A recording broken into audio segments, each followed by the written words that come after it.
भैया हमनी के बीच में मानसी जी बानी भाई, अपनी के होस्ट दोस्त हम चाप की हो खाती है को जोरदार ताली बजा के स्वागत करिए आप सब। नहीं तालियां मेरे लिए अब नहीं बजनी चाहिए, क्योंकि जब बगल में इतने hot and handsome Khesari Lal ji खड़े हो तो तालियां अगर मेरे लिए बजेगी तो फिर ये बहुत गलत बात हो जाएगा। ये बताइए, अगर हॉट हम है तो आप क्या है? अभी बोल नहीं सकते सबके सामने, लेकिन आपको क्या लगता है? आप लोग पानी का बोतल मत फेंकिए, अपने आप को फेंक दीजिए। नहीं दिल फेंकिए खेसारी लाल जी पे दिल फेंकिए। आप लोग पानी फेंक के क्या होगा? कार्य विनोदवा अंतरिक्ष में जाइए का एक नंबर, जहाँ थोड़ा सा पुल ही बगैल कि तू आराम से रॉकेट की तरह उड़ जाइए।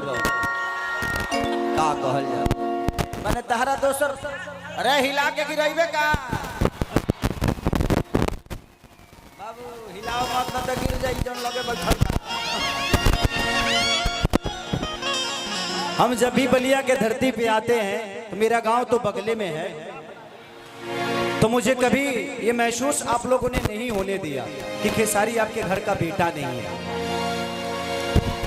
हमारे बड़े भाई राघवेंद्र भैया जिनके सौजन्य से कार्यक्रम हमेशा, और मेरे बड़े भाई उमा शंकर सिंह जी आज हमने के भतीजा के रिसेप्शन में बनी जा, और ये कार्यक्रम हमरा बजाते जे भैया के घरे जब कार्यक्रम होला तो उमा शंकर भैया कार्यक्रम ना करावे यज्ञ करा देले। ये सौभाग्य इस धरती का है कि उमा शंकर सिंह जैसा बेटा पैदा किया है कि आज आप लोगों को इतने सारे स्टार आप सामने से देख पा रहे हैं, लोगों का प्यार ले पा रहे हैं, अपना आशीर्वाद दे पा रहे हैं। तो दिल से धन्यवाद पूरे कलाकार जाति से सबको, दिल से धन्यवाद उमा शंकर भैया को, उनके पूरे परिवार को। और आज इस चेहरे पे मुस्कुराहट अगर है तो इसका श्रेय आप सबको जाता है। और आज न्यायपालिका ने खेसारी को न्याय दिया है तो उसका वजह हमारे हिमांशु भैया है। तो दिल से धन्यवाद मेरे बड़े भाई हिमांशु भैया को कि उन्होंने इतना मेहनत करके खेसरिया को न्यायपालिका अच्छाई की जीत हुई। साच के कब आँच आवेला, साच परेशान हो सकता लेकिन तबाह हार नहीं के सकत, सुनात नहीं खे भैया, वो लोग के सुनात नहीं खे कहेगा चालू नहीं खेगा। हेलो थोड़ा सा बढ़ा दो। हेलो हेलो नींबू खरबूजा कर दी, अभी नींबू की तरह बज रहा है, इसको खरबूजा कर दीजिए। अब सुना था अरे भाई, चलिए उधारी बाबू बैठिए, हम लोग नाचेंगे आज।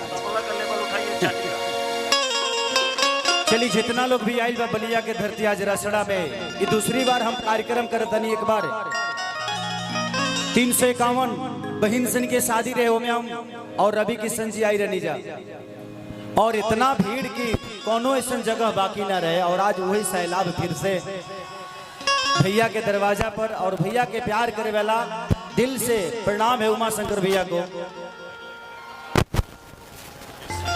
प्रिंस यूकेसी और हमारे बड़ भैया रमेश भैया प्रिंस यूके सिंह जेकर आज रिसेप्शन बा, तो दुल्हा दुल्हन के जोड़ी हजारों हजार बरिस बरकरार एकरा खरी पूरा शुभकामना।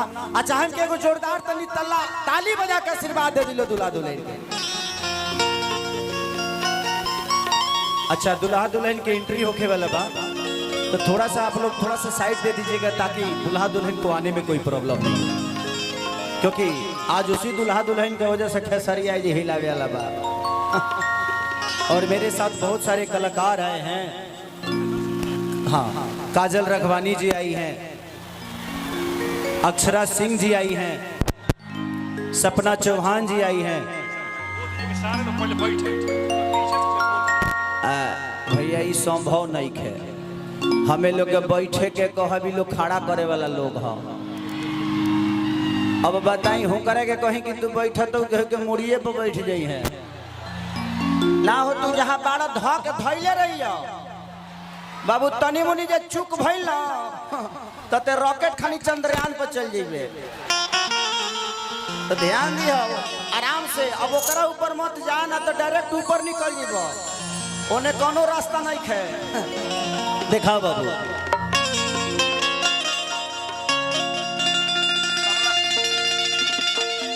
तबला का लेवल उठाइए भैया, तबला का लेवल।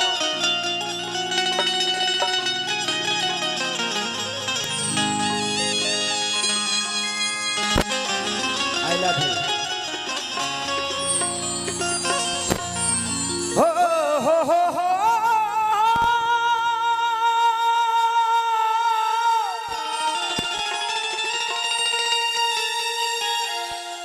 हो हो हो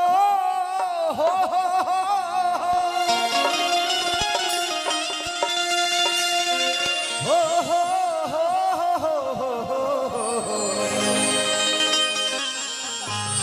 देखो उसमें बांस निकला है, अंदर ले लेगा बांसवा। देखो देखो कहत नहीं हो गिरी गिरी एक नंबर मिस्त्री बा बाबू। LIC करा के चढ़ल बड़ी रे। हाथ आधार घर छोड़ दी हल्ले के मत यह ऊपर कि जय गणेश मंगल करना विघ्न हरो गणरा एक दंड करी बड़ी बदना सीधी करो ममकार।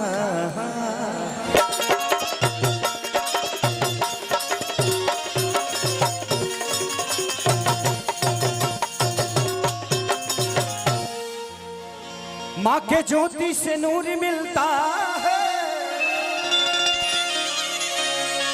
सबके दिलों को सरूर मिलता है। माँ के दरबार में जो जाए खाली हाथ उसे कुछ ना कुछ जरूर मिलता है।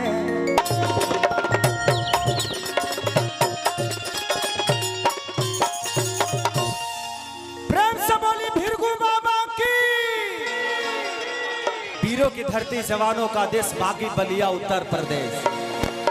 यहाँ सिर्फ वीर पैदा होते हैं, जवान पैदा होते हैं। आज भानु भैया का प्यार पाकर भी बहुत प्यार लगा, आशीर्वाद मिला, दिल से थैंक यू पूरी टीम को। आइए को देवी भजन गाए वैसे भी कलाकार बहुत बड़े हमार बहुत प्यारा भाई दुगो आइल बड़न जा, अंकुश राजा, विजय चौहान, शिल्पी राज। तो आज कलाकार का महाउत्सव है, आप लोग तो है ही हैं, हम कलाकारों का भी महाउत्सव है। तो दिल से सारे कलाकारों को मेरे तरफ से भी प्रणाम है कि आप लोग अपना प्यार खेसारी को ऐसे ही देते रहिए। किस्सा चलता रहा कि भीड़ लागल बया पारी तो पूजैया होता है राजा। एगो गाना हमारो शिल्पी के बड़ा हिट भइल रहा कि हमरा राजा के दू ताला पटबल खिड़की हवा झुरु झुरु लागे। यही लय में कहे के बा राजन भैया तनी भैया साउंड वाला भैया तनी ढोलकवा के बढ़ा दी, तनी ढोलकवा रिदमवा पर दे दी तनी भी भाई ठीक हो गइले का बोल 8 मिनट लगा तेरा 8 मिनट